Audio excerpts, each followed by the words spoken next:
Oh my! What? I Yo, like that's a Hall of Fame terrible take right there. No, it's not. It's Hall true. of Fame It's so true.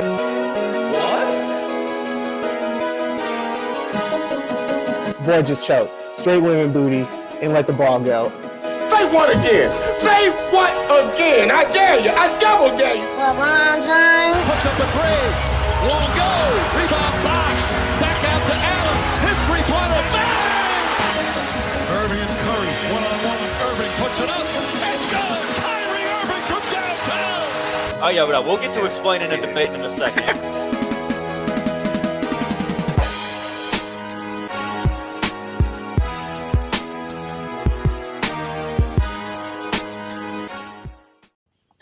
What is up, Yes, sir. You having fun with that, Joe? I was, drumming along to the beat. It was nice. We are 3 and possible. Yes, sir. We got a lot of basketball to talk. Obviously, the NCAA is now into the Elite Eight. We won't really touch on that, though, because we're an NBA podcast. We're an NBA podcast. We got the ladies on right now. I do have a parlay. Going. I was on a heater last weekend, Joe. I was on a heater. One parlay is both Saturday and Sunday, and then carried that over to NBA on Monday. Now we're on a 2-day drought, but it's all we're gonna get. I'm in Missouri where it's not legal, so I don't have any parlays. Sorry about it. No. Sorry about it. Maybe Missouri will catch up one day. Maybe they'll catch up one day. Yeah. I don't know what's taking all our tax money now. But nonetheless, we got some good stuff in the NBA. We're going to talk a little seeding in the Western Conference. Talk Draymond, of course. Wemby's big night. Rockets on fire. Celtics looking iffy. Right on time. Westbrook finally comes back, and then we end the show with love or violence. You know how we do. But first, we got to start with the West, Joe. The Wolves take back the 1 seed. I don't think either you or I saw this coming when the cat injury happened. So not at all. To be clear, they are tied record-wise with Oklahoma City, but they have the tiebreaker as of now. So they are technically the 1. OKC is the 2, and Denver has fallen to 3. Now they are only like a half game back, I want to say. Much, yeah. A game, it's 1 game or a half game. So not half game. So still really tight. But I think you and I both thought the Wolves would probably take a step back. Mm-hmm. So, what do you make of this, Joe? What do you make of this? I mean, I knew Nas Reed would be good, and like he'd be a good replacement for a cat, but I didn't think it was gonna be like this, where they were just gonna be able to just keep playing. Anthony Edwards is playing very well, but he's not doing like what he did when Ant first went out. So I'm just impressed with the fact that the whole bench, the whole squad was able to keep it up, because I didn't see that coming in, and maybe it just proves that everybody took that step back and let Anthony Edwards be the leader of the team, and everybody following his example. And it's hard if that guy going 110% every night for you not to. So I think that was maybe a blessing in disguise, because now Anthony Edwards is really in that role all the way, and Karl Anthony Towns don't need to back him up and say, yeah, he's the guy. Now he just took the reins all the way. Yeah, exactly. we know now. Exactly. Yeah, we do not need Karl Anthony Towns' blessing or whatever. It's clear as day. I'll take this even a step further, Joe, because I've seen this now getting circulated online that Luka should be surging in the MVP conversation. No, God damn it, Anthony Edwards should be surging in the MVP conversation.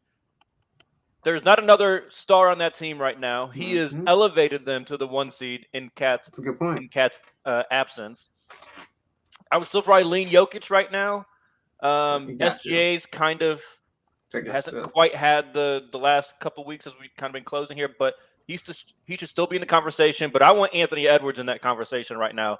Because let's be honest, before the season started, we thought the Nuggets would be where the Nuggets are, right? Yes. Right around the 1 seed. This podcast in particular, we were pretty high on the Thunder. Maybe not quite this high, but we were high. I think all 3 of us, when we did our predictions, had them in the top 4. Yeah. I think we all had them in the top 4, right? I had the Wolves not even in the playoffs. You had them, I think, as the 9 or 10, and I think Devion was the same way. They're sitting at the 1 seed right now. I think it's crazy. the way that Anthony Edwards has been able to make this work during the regular season, and again, the MVP is a regular season award. Do I think it's going to work in the playoffs? Absolutely not. Not with the Rudy Gobert on his team. You know how the NBA works. You know what's going to happen. He'll get most improved player, and then he'll do it again next year, and then they'll give him the MVP. That's just how it works. That's just how it works. You're not wrong. You're not wrong. Unless they get. I'm just saying personally, I want him SGA. in that conversation. I agree with you, but I think it's going to go to SGA. They're tired of Jokic. If SGA, they just keep winning, they're going to give it to him. And then next year it's going to be. I honestly wouldn't be mad if they gave it to whichever one of those three, whichever one of their teams came in first place. Mm-hmm. I really wouldn't be mad about that. That's fair. Wouldn't be mad at all. I know Jason Tatum shouldn't be in the top 4 anymore. I can tell you that. No.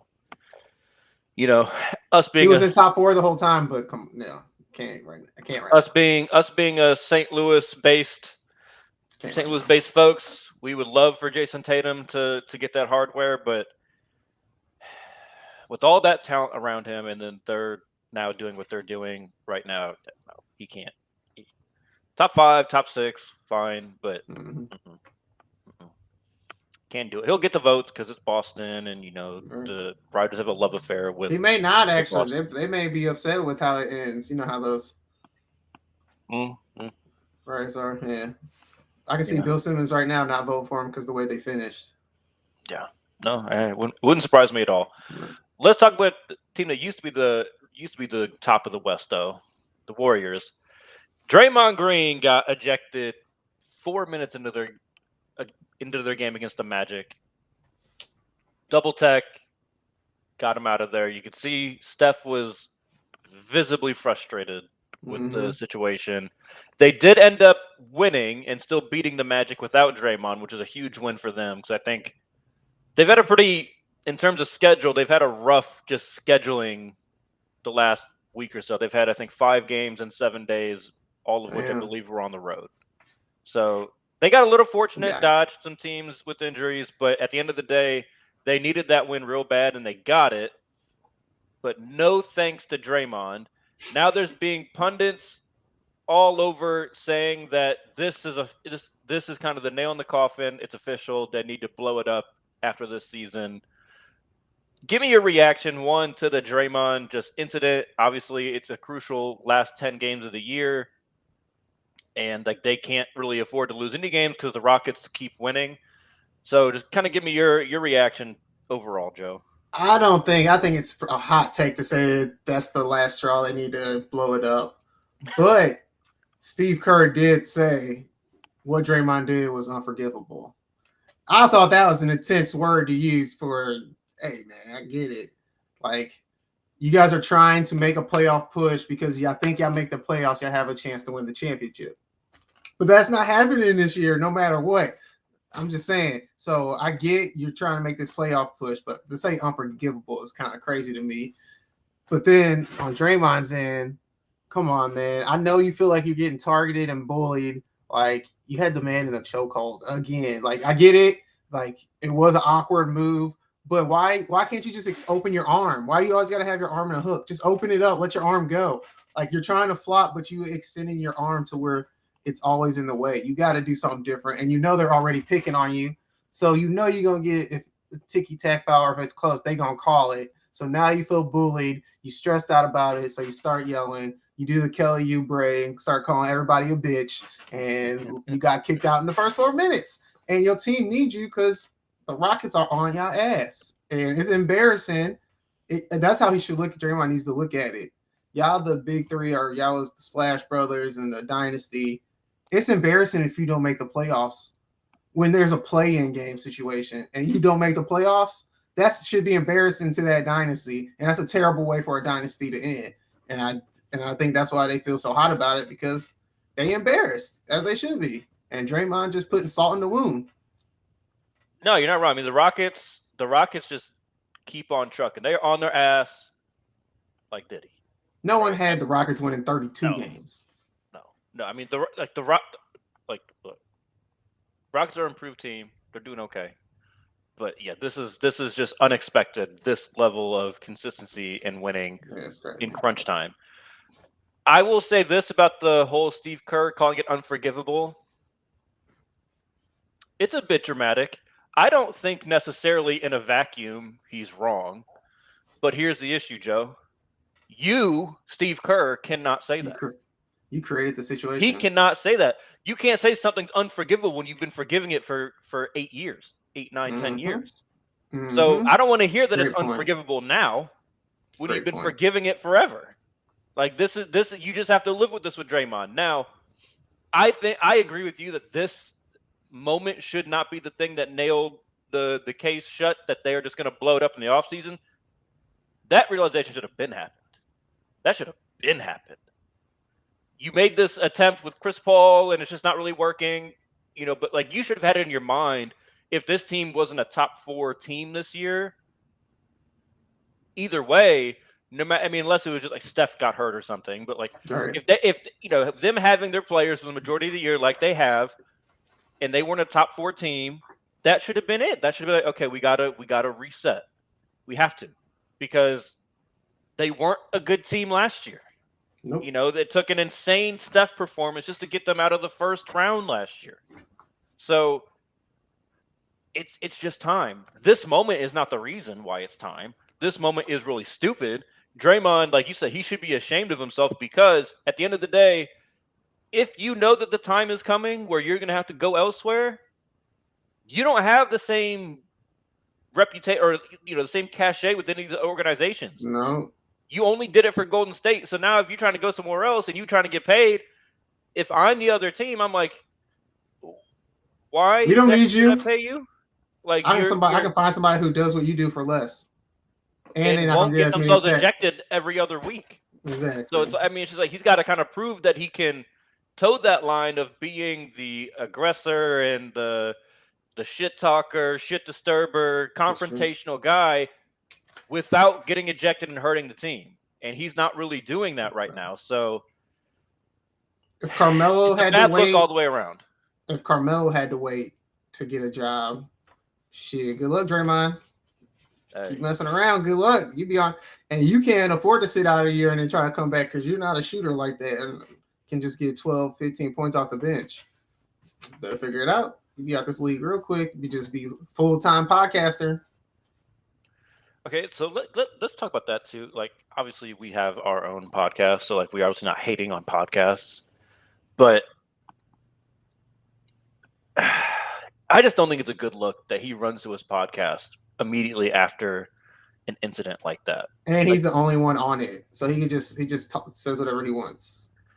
Yeah, like there's no pushback on anything. Like there's no like. It's just him talking, which is fine. Like I'm happy for him to like. I think he deserves the opportunity to put out whatever narrative he wants. I just don't think it's a great. He can't talk about him. He shouldn't even talk about the situation. Yeah, like at this point in the season, like you don't need to bring more spotlight on it. That's what you talk about during the offseason. You know who it reminds me of? The Cowboys. Like that is such a Dallas Cowboys thing to do. Michael Parsons was doing that all year. Create your own controversy. In this case, like Draymond did, create your own controversy and then capitalize on like the media side of it. Like it's such a Cowboys thing to do. And we see that's the only thing that's keeping them relevant, to be honest, right now. There's no stuff. There's no Golden State highlights. There's no talk about the Golden State Warriors. It's what Draymond do today. Yeah. Is Andrew Wiggins gonna play today? Or is Klay Thompson gonna be good? Oh wait, is Chris Paul still on the team? Yeah, so that they don't got a lot of good headlines going on right now. No. Let's move positive, Joe. So Brunson dropped 60 last night, over 60 last night. But the Spurs got the dub because Wemby did something a rookie had not done since Shaq. He put up 40 and 20, doing a little 7 assists in there as well. Wemby's starting to, a lot of rookies hit a wall. Mm-hmm. He just hopped right over that bitch, it seems like. Like he's been on a tear lately. No, he figured it out early. If you can actually see, if you look at his stats pre and post All-Star, you can see it clicked early. It usually takes rookies around this time or next year, the start of the season, where you really see it click, he's there already. Like, just imagine a whole summer of being in the organization and training with Pop and actually understanding basketball. You can tell after what he said last night too. He says, "Hey, man, I'm here for winning." I'm like, that's what he said. That's a playoff team over there, and they did everything they could to come back. So it was a big thing that we got this win. So he already knows how important it is to win. He's not accepting that loser mentality, which I think is huge because he's gonna do some losing for the first 2 years. But the fact that we thought it might be 2 years, it might not be 2. Oh yeah, because they could might be right in that, at least in that play-in next year. Bro, Let them get Trae Young. Bro, let them get Trae Young. Hey. Let them get Trae Young. Trade half of your young guys. I don't care. If you get Trae Young and him, it's a wrap. Trade everybody not named Wemby. Seriously. Like, I would literally say, so nice. All right, Atlanta, you can take anybody on this team except Victor. And then as long as you give us Trae Young, we're good. That would be great. Because there ain't no one on that team that's untouchable if you can put those two together. That's such a good pairing. And he's taking good shots. That's why he got 40. Yeah. At the beginning, he was just, and they giving him the ball. Fine, man. Yeah, they finally understand that, like, oh yeah, this guy's actually amazing. You should give him the ball. Yeah, it's working. Here's the thing that's really impressive to me is usually you see rookies, maybe they come out strong. They, first 2-3 months of the season, they look really good, and you're like, oh wow, this could be the next big thing. Maybe they help a team make a little push. But then usually around the All-Star break, coaches get to kind of reset, reevaluate, look at things a little more deeply. Mm-hmm. And teams kind of get some tape on him, like, oh, okay, this guy, he's going to pump fake every single time, stay down, blah, blah, blah. And then it takes usually the rookies until probably the next season to really fully combat how defenses have kind of figured them out, right? He's already kind of done that. Like you were saying, it seemed like he went to the All-Stars like, okay, they're going to probably start doing this. So then I'm going to do this to counter their counter. Yeah. And it's insane. Like we already knew like the 7'4", the wingspan, all of that. Like if he stays healthy, hey, LeBron's let him get some weight. Oh, might be stop. Short. Stop. Don't do that, dog. Don't do that, man. Don't. I'm saying, you're not lying though. The potential is there. That's a long ways to go. I mean, Michael Jordan's was kind of short-lived too, but that's fine. It was. I mean, hey, life comes at you fast, Yep. Life comes at you fast. But oh man, I'm excited to see him continue developing because it's only gonna get better. They are a must get some watch more muscle right on him. These last 10 games, I need to see him. Exactly. He don't even need to get more muscle because KD didn't get stronger. He needs a little bit. He just knows how to KD use his put on body. a little weight. KD, doesn't look big by any means, but he did put on a little weight, get the strengthen the core, get a little heavier in the legs. I think that's all he really needs, and then he should be good. Just just the type of weight that's going to help you endure a long season. That's all. Don't need to be big, but he's lucky there ain't no Zach Randolph's in the league, making it a little bit easier for him. Could you imagine Zach Randolph would be bodying him so hard? What's crazy though is like Wemby just you can just kind of he would fold Wemby over, but he could still just he's so long he can still bother you. Like he would have such a height advantage on those types of guys. I don't know. He's insane. But let's talk about those Rockets. We mentioned them a little bit earlier. We were talking about the Warriors. We talked about them last week. You had to take that they would catch the Warriors. They are now a game back. They just won their 11th in a row last night or 2 nights ago. You standing on it, Joe? Yeah, Steph can't do it every night, man. It's like watching LeBron back in the Cleveland days. And first Cleveland. Steph, yeah, exactly. First Cleveland. And Steph not LeBron. He's not 6'8", 270 pounds. He can't handle it. I don't think he can do it. I think he's going to have some great nights, and I think he's going to have a couple games where he just is completely flat, may only have 20 points, and they lose the game because he's tired. He got the ankle problems. The ankle's going to get weak, all this work they putting in on him. So I think the Rockets have a great chance. The way Jalen Green playing, man, got that cougar pregnant. He been balling ever since. It's ridiculous. They call it looking like Michael Jackson out here. He's Not only is he playing well, he's actually shooting the ball efficiently.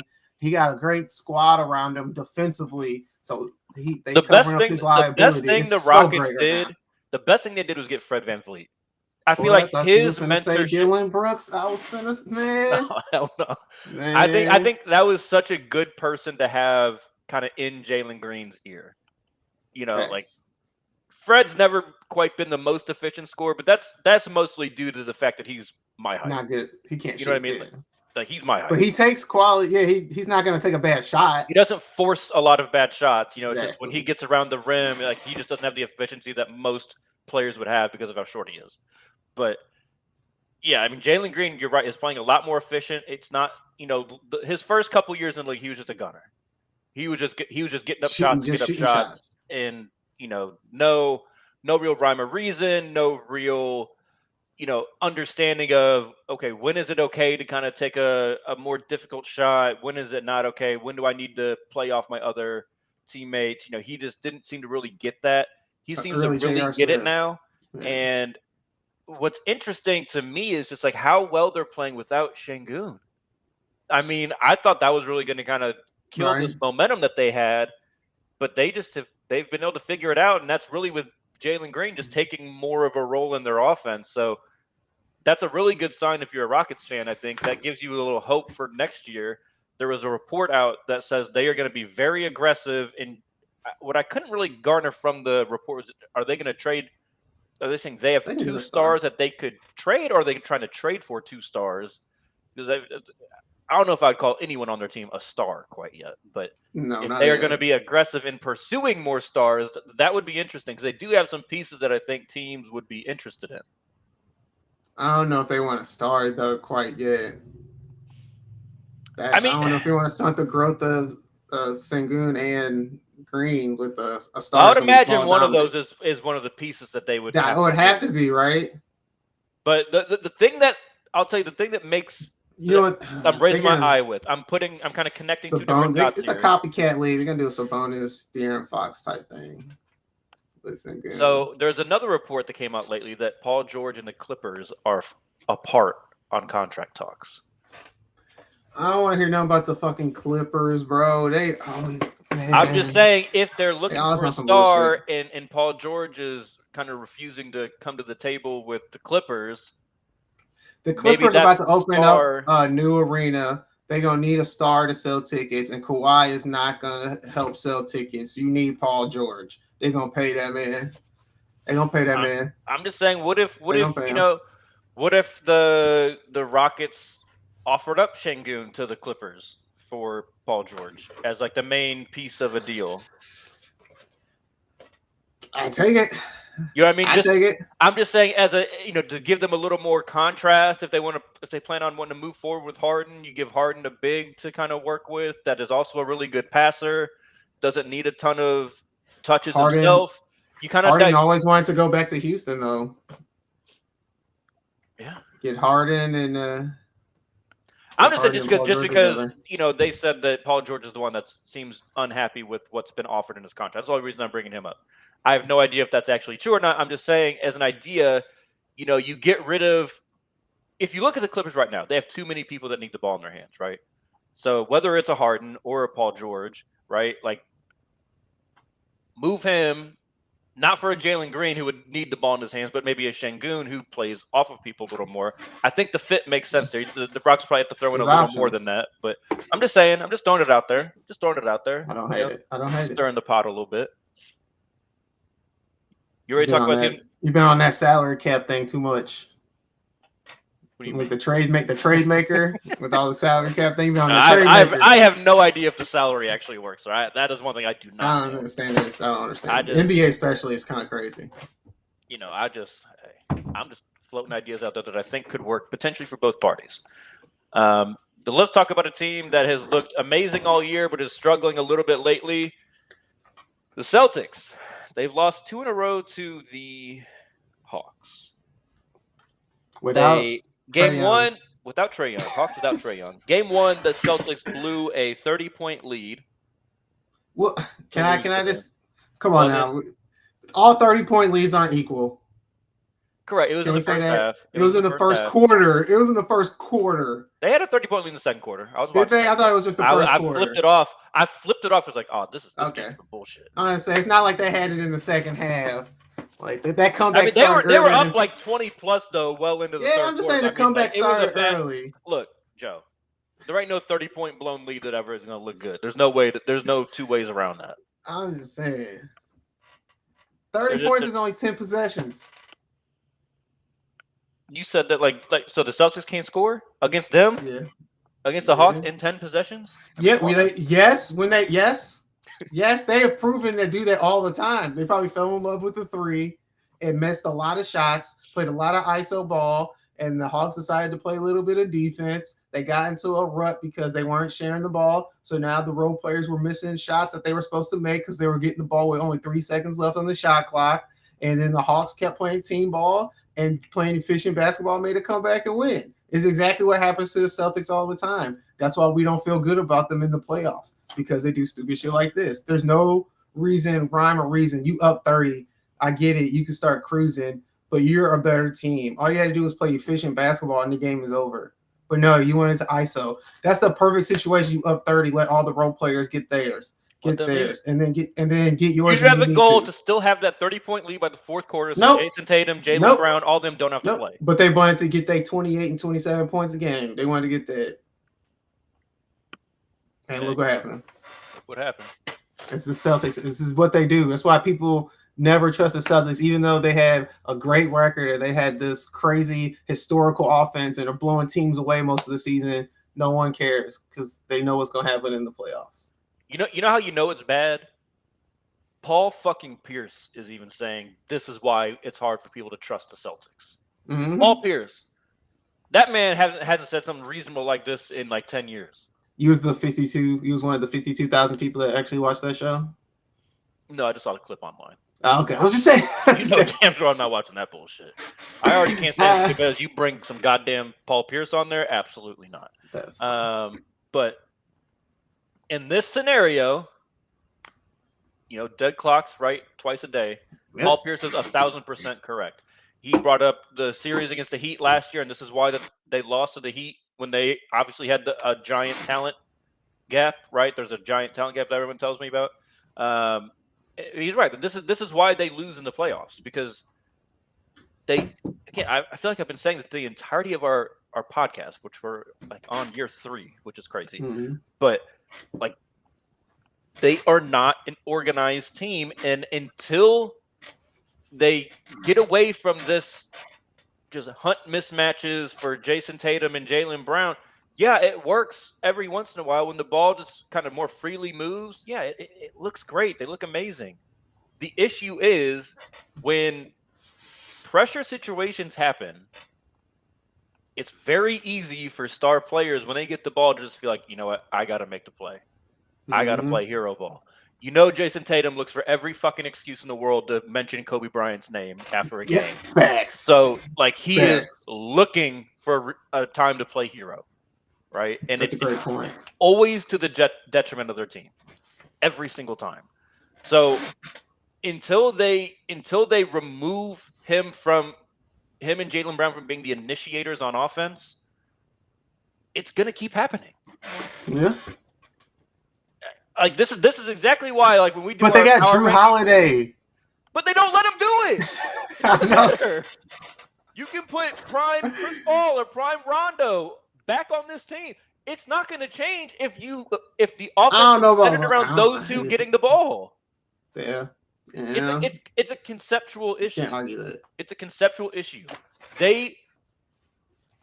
Prime example, right? Like, when the Heat are in crunch mode, it's not just Jimmy Butler takes the ball at the fucking top of the key and then goes and does something. No, it's run some things, get Jimmy Butler the ball in the mid post where he's most comfortable. They never do that. Plays off that. No, they never do that. It's always just Jason Tatum gets the ball at the top of the key and then makes some moves, drives. And then if he wants to go to the post, he'll dribble to the post. Exactly. Yeah. It stagnates. The role player, I forget. God, I actually wanted to clip this. I think it was on the new podcast with JJ Redick and LeBron, and they were talking about how hard it is for role players to shoot in situations like that when it's run.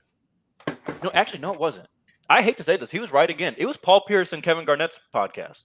It was Paul Pierce saying this shit again. Because he was talking about the Celtics and he at this exact same thing, and how when they played, people didn't have the high usage like this. And he mentioned the James Harden Rockets and some other teams that are just like this. He said it's very hard for role players to make shots in that scenario. I've been saying this since the beginning of this fucking podcast. Why teams like that will never fucking win, and the Celtics just seem dedicated to trying to prove that theory wrong, and not they gonna won't. work. So, tell me this, Joe. Scale of 1 to 10, your confidence in the Celtics going into the playoffs, so they can get it all the way done, win a championship.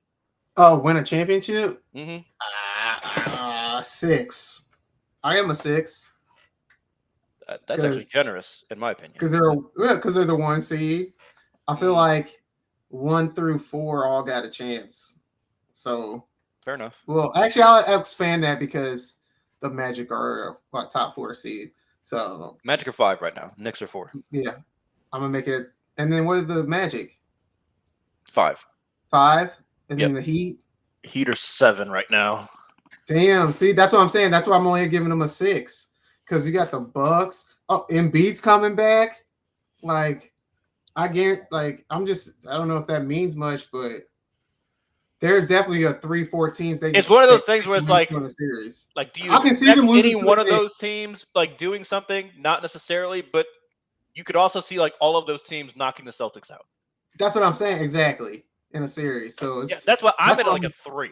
I'm like at a 3 for the Celtics. Damn. Because I don't even think that they're going to make it to the finals. But I've seen them get to the if they made it to the finals and then played the Nuggets are going to wipe the fucking floor with them. Oh, sweet.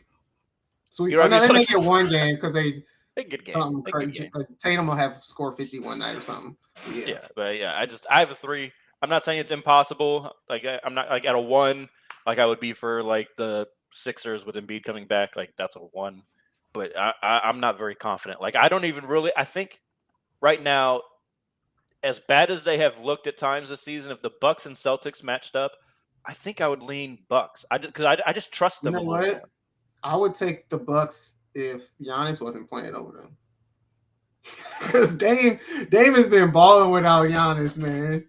Yeah, if one of those guys is hurt, like I feel like really good. It's ridiculous. Dame been balling without Giannis. They really have. It's crazy. Man.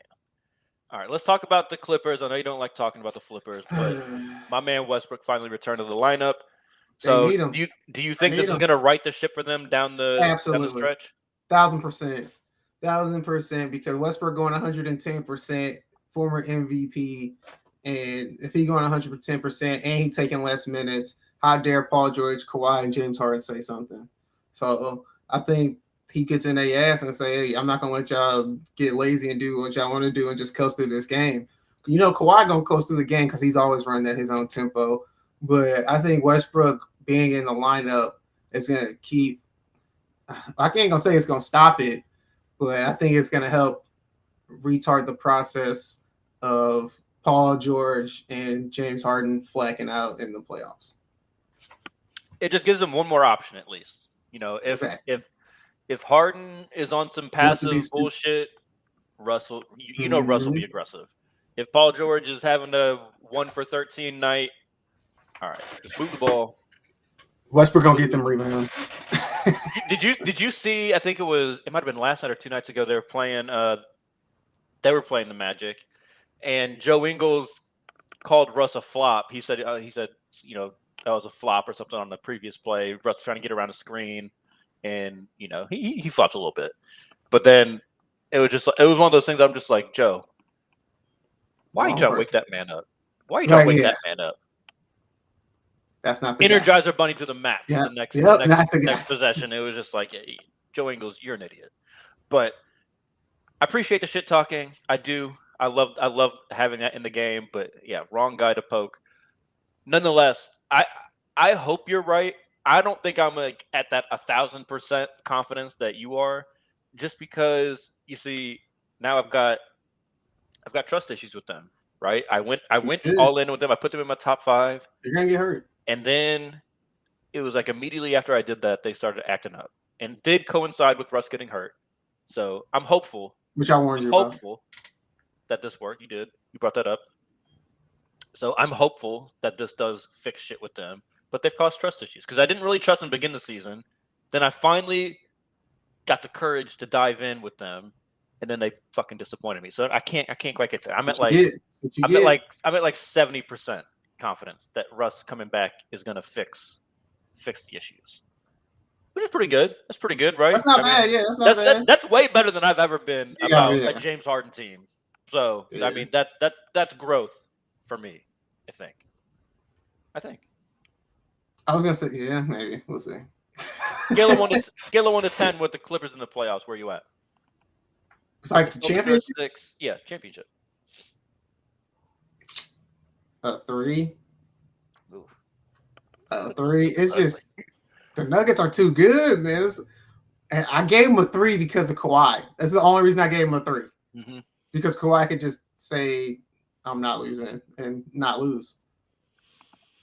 But that's the only reason I gave him a 3. Because it was going to be 0. Man, see, that was just a test. Now I kind of pigeonholed myself here with me giving the Celtics a 3. Right? That's why I said 0. Oh, shit. I'm gonna go 3 as well with them. They're kind of the same team to me, in a sense. Like they're really talented. I can't not acknowledge their talent, but I just feel like they're going to disappoint me. My thing is, okay, if they go against the Nuggets, who's guarding the Joker? So my thing with the Nuggets is I feel like, and then Aaron Gordon. I feel like you almost want to like not focus your attention on Jokic. When you try and focus too much onto him, it's almost like you're doing him a favor. But you can't give him the passing lanes either, though. That's what I'm saying. Like when you focus on him, I feel like that's what you give him, and that unlocks like the best part of Jokic. So you're just gonna let him eat on. Like I feel like you want to make him do something that he doesn't. Yeah, like I feel like he doesn't want to do that. Like I don't think Jokic wants to drop 50. No, he don't. He's not to the extent that like Jimmy Butler does it, where it's like you're like, dude, do you even care about this game? Like you always can tell that Jokic is willing to do that, but man, like I'm just like, I don't know, like they're impossible to fucking guard. We talked about this last week. And it's like I feel like you almost have to just like try and make sure you don't let MPJ get hot. You don't let Jamal Murray get hot. You don't let Aaron Gordon get mismatches with smaller folks on him. Like I feel like you just got to live with it and maybe some timely doubles. But like you can't be in a place where he knows help is coming. Like you can't get into that because that's when he just goes like God mode on you, and he's diamond behind his head without even looking. You know, like just hitting shooters, back cutters, like that's when he can kind of get in a rhythm of what you're doing to double him. You're over with. So I'll go 3 and 3. Them and the Celtics. Yeah. But all right, Joe. You know how we end this show. We choose love. We choose violence. You probably already know where I'm going to go with mine, but Joe, I'll let you go first. I'm gonna do a little. I mean, I got 2. I'm gonna give a shout out. I'm gonna give love to Havenstein from the Knicks. Hartenstein, whatever. You know, black people, we don't pronounce shit right. I didn't know he was black. His daddy black. He black. I didn't know it. That boy white as hell, but he black. Hey, he was on the podcast with Jalen Brunson and Josh Hart. And he was like, "Yeah, I'm black, man." He was like, "You know, it's like the Key and Peele skit where he gets that white man handshake, and then as soon as they find out that he's black, he like get that little black handshake." He said Josh Hart did it to him. He said Josh Hart even did it to him. So yeah, he black. I had no idea. So the Knicks. I sure wouldn't have guessed. I never would have guessed. He looked like a ginger to me. I would have thought, honestly, he was like first or second generation Viking American from Europe. Seriously, like Hartenstein? Yeah, apparently not. Okay. Yeah, but I'm choosing violence on the real note. Doc Rivers, 14 and 13 with the Bucks. Seriously, I tried to tell you. This man, you sat here. You got mad at me for saying he was making excuses. Man, yeah, you're right. This man. He stole that man's job. I'm willing to say it. He sat up there from a bird's eye view and said, I can do this, this, and this. I can fix this team. Adrian Griffin doing this wrong. And I'm just watching the film and I can tell you what he needs to fix. And you ain't fixed shit. Man, not if you goddamn thing. Bro, he's got to be like a worse situation. Now they I lost a little respect for Doc Rivers, bro. He ain't a Hall of Fame coach, bro. They had the NBA put him in the top 10 all-time greatest coaches of all time just because he won a championship with the Celtics. You got to take him out that top 10, man. You got to take him out the top 10. You got to take him out. Drives me fucking nuts. I can't believe they had him as a top 10 coach all time. Take him out, put Ty Lue in. You know Eric Spoelstra already in there. These motherfuckers wanted Derek White to be a goddamn all-star. Not just like great role player this year. Great role player. But there was like an agenda right before the All-Star game to get Derek White into the fucking Derek White into the goddamn All-Star game. Fantastic role player. But I mean, come on now. There's levels of this. First, and he got 6 man of the he got did he get defensive player of the year last year? No. Derek White got 6 man. He got 6 man. It was one of those. He did because he got what Marcus Smart got. He did. No, he didn't get defensive player of the year. He must have got 6 man of the year then. Because they acquired him at the deadline last year. I know he got something. Well, you already know they give the Celtics just some bullshit every year. They make sure they get an award. It's the most ridiculous bullshit in the world. But I'm choosing love. I'm choosing love, Joe. For who? He's becoming a frequent frequent recipient of love from me, Joe. Joe Cronin. My man, Joe Cronin. Shout out those Portland Trailblazers. You know how happy I was last night, Joe? The Heat hosted the Trailblazers last night. You know, if you remember, defensive player of the year, Derek White. For real. Last 2023 award series, defensive player of the year, Derek White. I don't feel like that's right. Malcolm Brogdon got the 6th man. Derek White got defensive player of the year. I'm gonna fact check that. I gotta fact check that. There's no way that's right, man. Come on, bro. That's not right. That's not right. No way. This is gonna change my entire answer. Yeah, no, it's Jared Jackson. That's what I thought. That's right. I was about to say. I knew. I remember I didn't like it. I was about to say. I don't think it was because that. Stat padding, fake stat, Jared Jackson. But back to my love for Joe Cronin, Joe. Because remember when the Dame saga was happening? You know, he came up with all this bullshit. The Heat don't have assets. You know, we're gonna be what was his word? Sensible. We're not gonna cave. All that shit. Well, you just got 60-pieced by the team that has no assets. A goddamn 60-piece, Joe. 142-82 was the final. Duncan Robinson didn't even play. Tyler Hero didn't even play. 60-piece by the team you said had no assets? That could be me. That could not be me. Oh, my Lord. You saying somebody going to get fired? He better. It better be him and not Chauncey. He better not make Chauncey take the bullshit. Take this bullshit. Henderson will figure it out. Scoot Henderson will figure it out. I don't want to talk about it.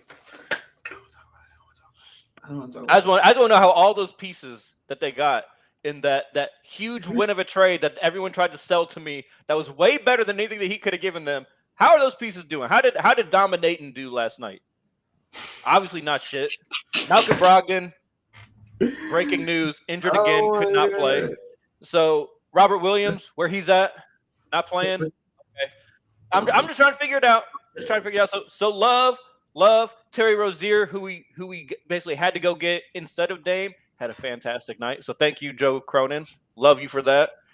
We gave up the corpse of Kyle Lowry to get him instead of, a bunch of the role players that did end up playing in this game for the Miami Heat. So I'm just showing love. I'm showing love for him, protecting the Heat's best interest there and not taking all the valuable people that we have had on this team. And, it's just love. 60 feet. 60. 60 out of love. Woo! How can I be mad at somebody that allowed my favorite team to win by 60? No, that's true. That's true. I mean, that's all love. Appreciate you, Joe Cronin, and fuck you at the same